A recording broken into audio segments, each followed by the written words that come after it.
Muito bem, amigos telespectadores, amigas telespectadoras, caros internautas que nos assistem pelas redes sociais. E agora a gente vai falar de literatura.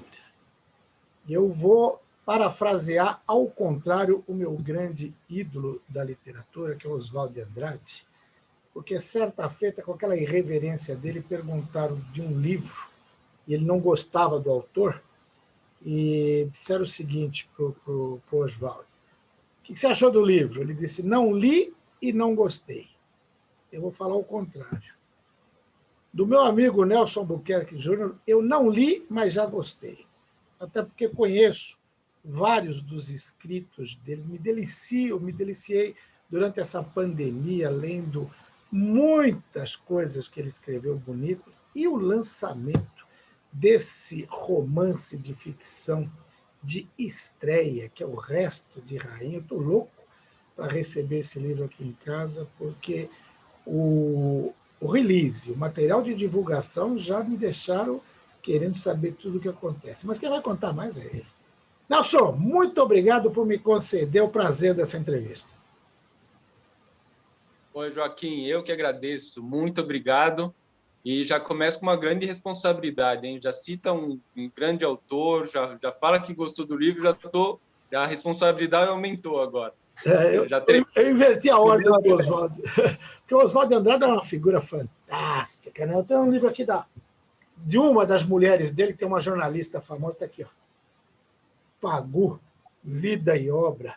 E sabe que eu sou tão apaixonado pela Pagu e pelo Oswald que o meu filho chama Rudá, exatamente porque eles têm um filho chamado Rudá, que é o Rudá de Andrade, o cara que criou o Cine Carbono 14, lá no Bexiga, naquele lado ali na verdade, na Praça Roosevelt.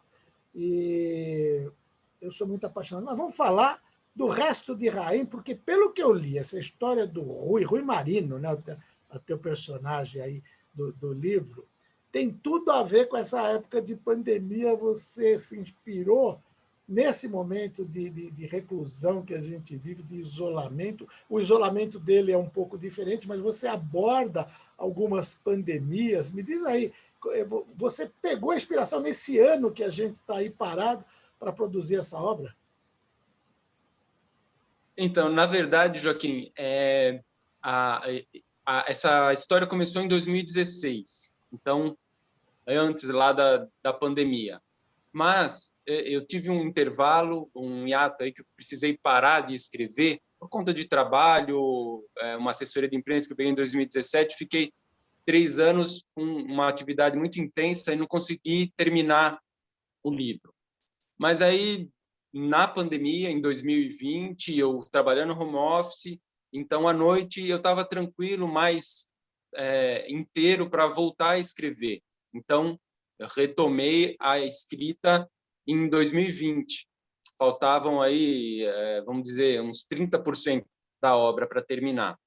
E nessa retomada, eu repassei a história. Então, lá no começo, eu acabei incluindo a pandemia, porque a literatura ela sempre retrata o momento que a gente passa, o momento que a gente vive, e eu achei importante. O livro não aborda pandemias, mas ele está presente ali. Eu citei esse tipo de situação. E acho que ali toda essa reclusão que o personagem vive, né, que o Rui vive na história, também é um pouco de desdobramento das nossas vidas. A pandemia é um desdobramento do que a gente vem vivendo ao longo dos anos, né? Claro que intensificou por toda essa questão do vírus, lógico, né? A gente teve que se isolar, a gente teve que repensar muitas coisas na nossa vida, mas é uma evolução ou é um passo a mais do que a gente vinha vivendo em termos de sociedade. Legal. E o lançamento vai ser agora, dia 27, é isso? Está programado? É um lançamento... Dia 24, quarta-feira. 24. Quarta-feira que vem. Vai ser um lançamento online, obviamente, né? Não podemos nos reunir, infelizmente, Então, vou fazer um encontro, uma reunião online para a gente trocar uma ideia, se alguém tiver alguma dúvida sobre a obra, trocar alguma informação. E ali, a partir dali, começam as vendas, é claro, né, que, inclusive, já tenho até feito algumas vendas, o pessoal procura a gente pelas redes sociais, então já está acontecendo, mas o lançamento e a apresentação do livro vem aí no dia 24. Hoje eu já estou antecipando aqui para você. Opa, que maravilha! Bom, e é bom saber que o pessoal que tiver interesse em adquirir já pode entrar em contato com você pelas redes sociais, né? A gente sabe que viver de literatura no Brasil é um desafio, é muito difícil, né? Mesmo os grandes autores se veem, às vezes, em dificuldade. Então, toda a divulgação para isso é pouco. Mas conta mais um pouco do livro. Você traça um cenário de uma cidade que ela tem, ao mesmo tempo, prédios luxuosíssimos, alta tecnologia, mas também ruas enlamaçadas, o pessoal vivendo em subhabitação. Você mostra muito desse conflito social, que é um conflito que a gente vive no dia a dia, mas que muitas vezes a gente não para refletir, para observar, para saber como é que a gente pode até ser um sujeito de transformação dessa história. O livro também pensa em despertar essa consciência das pessoas. Perfeito. Eu acho que até a intenção, mesmo que escondida lá dentro da gente como autor, é essa, é despertar realmente essa reflexão. Eu não faço não determino nenhuma solução, não determino nenhum caminho, uma verdade a se seguir, mas acho que a reflexão, sim. Como você falou, né? A cidade tem esse ambiente. É um pouco metafórico. A história não tem uma data determinada, mas percebe-se ali que é um pouco futuramente do que a gente vive hoje. Então, não é também uma cidade determinada. E o que acontece? Ela tem essa evolução tecnológica, evolução científica, a gente percebe comunicação por holograma, você citou prédios luxuosos, carros tecnológicos, mas também, ao mesmo tempo, as relações humanas estão deterioradas. Então, as pessoas têm medo uma da outra, o próprio personagem principal ele sente medo de crianças, jovens em situação de rua. Tem um cego pedinte, um personagem importante ali no começo, e ele desconfia que essa pessoa seja realmente cega e esteja ali pedindo dinheiro. Então, alguns problemas entre as relações humanas vão se aflorando ali, uns distanciamentos, ocorreram pandemias que foram distanciando as pessoas, né? Então, a cidade acaba acontecendo, sendo apresentada dessa forma. As ruas em forma lamacentas, parecendo pântano, é uma metáfora exatamente da deterioração das relações humanas. As ruas são onde a gente se encontra, né? Onde a gente convive, onde a gente tem as nossas conexões, as pessoas têm. E ali no livro, as ruas são todas pantanosas, enlameadas, e contrastando aí com os prédios, com a tecnologia presente nesse ambiente inicial da obra. E essa deterioração nas relações humanas, que é algo que a gente vive cada vez mais presente, principalmente, a gente tem o lado positivo da revolução tecnológica, que é isso que permite, por exemplo, eu estava batendo esse papo com você agora, online, há pouco tempo, algumas horas eu estava falando com uma pessoa de Portugal, no meio da semana eu falei com um padre direto do Vaticano, e a gente trocou ideias sobre o que está acontecendo em meio a essa pandemia. Então, a revolução tecnológica, não dá para a gente falar, eu sou contra a evolução tecnológica, é um absurdo, não tem sentido nenhum. Mas, ao mesmo tempo, a gente está também dando asas, ou como disse o Humberto Eco, logo no começo da internet, dizendo que ela deu voz aos idiotas. e a gente tem muita idiotice sendo publicada, a gente vê isso, infelizmente, hoje, em WhatsApp, em Twitter, ninguém pode manifestar uma opinião que logo um vira inimigo do outro, e as pessoas, independente de avaliar o conteúdo do que se diz, mas se ele é daquele lado, eu sou contra, se ele é desse lado, eu sou a favor, essas bobagens todas. E a gente vive num momento... Você mesmo, num determinado ponto do livro, diz que o Rui vive recluso e ele tem algumas saídas, mas ele tem medo até de ter um contato com as pessoas nessas saídas, porque a relação é conflituosa. Quer dizer, isso reflete exatamente isso. Eu estava conversando ontem com uma pessoa, um médico reconhecido, um baita cirurgião, e a gente falando das dificuldades de realizar cirurgias em alguns hospitais, cirurgias eletivas. Ele falou, mas pelo amor de Deus, eu não vou falar disso não, porque não dá mais para dar opinião. Você dá opinião hoje, amanhã você é massacrado nas redes sociais, ou de um lado ou do outro. O livro, de uma certa forma, quando você coloca desse medo do Rui de conversar, de ter uma interlocução com aquelas pessoas que causam uma certa aflição nele, acho que leva a isso também, né? Essa dificuldade dessa relação humana, né? Exatamente. Acaba criando na gente, criando nas pessoas alguns medos, alguns bloqueios de se comunicar entre as pessoas. Eu quero até deixar claro aqui, me perguntaram isso, eu não sou absolutamente contra a tecnologia, muito pelo contrário, eu sou a favor. Ela, como você disse bem, ela ampliou o nosso alcance, ampliou as nossas possibilidades de comunicação. E é meio assim contraditório, mas ao mesmo tempo ela pode causar esses problemas.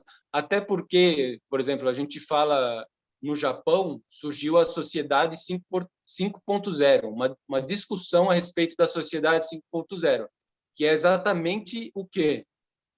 O uso da tecnologia a serviço do ser humano. É aí que eles colocaram como surgiu a indústria 4.0, que inseriu a tecnologia em todo o processo industrial e houve uma evolução muito grande. A gente vai ter aí agora o 5G, que vai também transformar bastante as nossas relações em termos de comunicação. Houve um problema e lá no Japão surgiu esse conceito de sociedade 5.0, que é usar toda essa tecnologia que vem surgindo a favor do ser humano. Colocar o ser humano como o ponto central dessa história. E aí as tecnologias servindo ao ser humano. Na história, existe esse começo em que o Rui realmente ele tem medo ele se encontra ali com dois adolescentes em situação de rua e ele tem medo de ser assaltado, mas são jovens apenas ali no mundo deles, entendeu? Esse mesmo cego que é um pedinte, ele também tem uma repulsa por cegos, por pessoas pedintes, ele desconfia. Então, é um começo bastante conturbado. No livro, esse ambiente todo é apresentado e, a partir de um momento, segue a história do Rui, né? Eu não fico o livro inteiro debatendo esse assunto. Então, por meio dessas situações, começa a trilha, a jornada individual do Rui, e aí sim, mesmo ele tendo a trilha individual dele, esses assuntos eles estão correlatos, estão ali acompanhando até o final. Agora, sem dar nenhum spoiler, mas dá para explicar por que o nome, o título, O Resto de Rain? Dá sim, é um pouco difícil não dar o spoiler, mas dá para explicar. Vou tentar no mínimo. Rain é um sobrenome de um personagem fictício aqui da obra. Um personagem é um poeta que está na obra, um poeta fictício. Então, é o sobrenome dele. Agora, o resto de Rain, vamos dizer assim, ele está baseado num conceito bíblico que é a teoria do resto, que é ali vamos dizer, vou dar um único exemplo que é, por exemplo, que é a Arca de Noé. Certo. Diante de uma situação catastrófica, uma situação complicada em termos de sociedade, Noé resumiu a sociedade, vamos dizer ali, dos animais na arca, e a partir dali se iniciou um novo momento da sociedade. Então, o resto, a teoria do resto na Bíblia, ela se repete algumas vezes. Então, a sociedade ela se reduz a uma situação, aqueles ou eleitos ou que seguiram uma ideia, uma ideologia, e a partir dali se inicia uma nova etapa. Então, o resto, no título, se refere a isso, e Raem é o sobrenome de um personagem fictício, um personagem da obra. Maravilha. Aliás, você falou do poeta, e eu lembrei, eu já li várias poesias tuas, mas aí você estreia na literatura com um romance de ficção.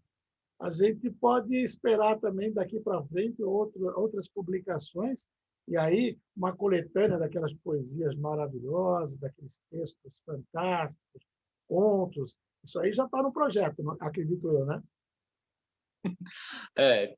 Exatamente. Eu costumo brincar que esse livro é o meu segundo.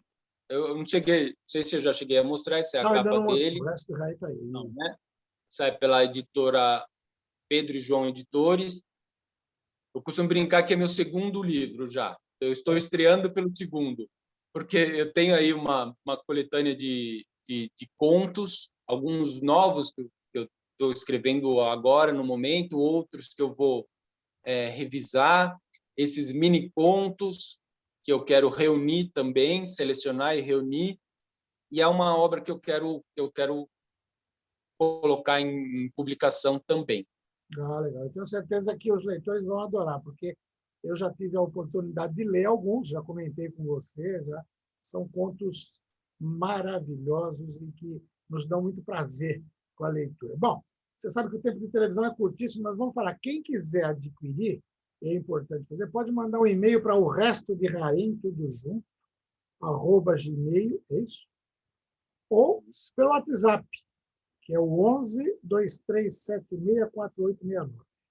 2376-4869. Eu vi que nós ficamos meio assustados de dar o serviço, mas o autor normalmente tem um certo pudor. Não, eu não estou aqui para vender o livro, mas a gente precisa vender livro. Eu lembro de um grande parceiro meu que eu tive a honra de contratar para ser cronista do Diário Popular há muitos anos, um sujeito chamado Plínio Marcos. E aí, o Plínio ele ia para as peças de teatro dele e ficava na porta do teatro com os livros ali, vendendo livro, porque era a forma dele sobreviver. E muitas vezes eu encontrava com o Plínio no Gigetto, que era um restaurante ali da Rua Vanhindava, uma cantina italiana fantástica, e depois do jantar ele ficava na porta do Gigetto, ele jantava todos os dias no Gigetto, vendendo livro. O autor precisa vender também, não tem como. Então, por isso tem que dar o serviço, né, Nelson? Exatamente, eu até agradeço. Esse é um WhatsApp exclusivo para venda do livro, e obrigado por colocar ele no ar. E é verdade, essa história do Plínio é bem marcante, e assim, hoje a literatura realmente é difícil, não é um meio de vida exclusivo para nenhum autor, Não tem como. vamos dizer assim, por exemplo, hoje a gente está vendo o Itamar Vieira Júnior, um livro Torto Arado, que já vendeu 100 mil livros, 100 mil exemplares. Um exemplo assim magnífico para a literatura no momento. E você pega, assim, o livro é de 2018. Então, olha como que demora a vida de uma obra, né? São 3 anos aí, ele ganhou o prêmio Jabuti, o prêmio Leia, né, de Portugal, indicado para o prêmio Oceanos do Itaú Cultural. Então, é um livro premiado, que tem aí uma vida de 3 anos, e agora ele está no auge aí, vendendo, chegando a 100 mil cópias vendidas. Então, realmente, não é um meio de vida para a maioria, mas, enfim, é um trabalho muito satisfatório, né? É um sonho, assim, colocar ideias no papel, colocar o que a gente é um pouco assim, a gente se abre, né? Abre o nosso coração, abre a nossa vida dentro de uma obra, e é um momento que eu estou passando assim, de bastante felicidade. Maravilha. Nelson, se tiver alguma coisa que você queira acrescentar que eu não perguntei, que eu não falei, fica à vontade. Bom, eu acho que a gente fez aí um comentário bom sobre o livro, inclusive sobre os assuntos que ele percorre, aí a tecnologia. Eu fico bastante feliz pelo espaço. E acho que, assim, em termos de pandemia, a gente está mesmo num momento de reflexão, né? Pensar em termos de empatia. O livro não traz essa palavra, fala, vamos refletir sobre empatia, mas em certo momento, em vários momentos ali, a gente pensa nisso, porque a gente está precisando voltar para as ruas, estava quase com os pés na rua e tivemos que recuar novamente, muito por conta de não pensar no próximo. Sim. Então, eu acho que um recado que eu gostaria de deixar é isso.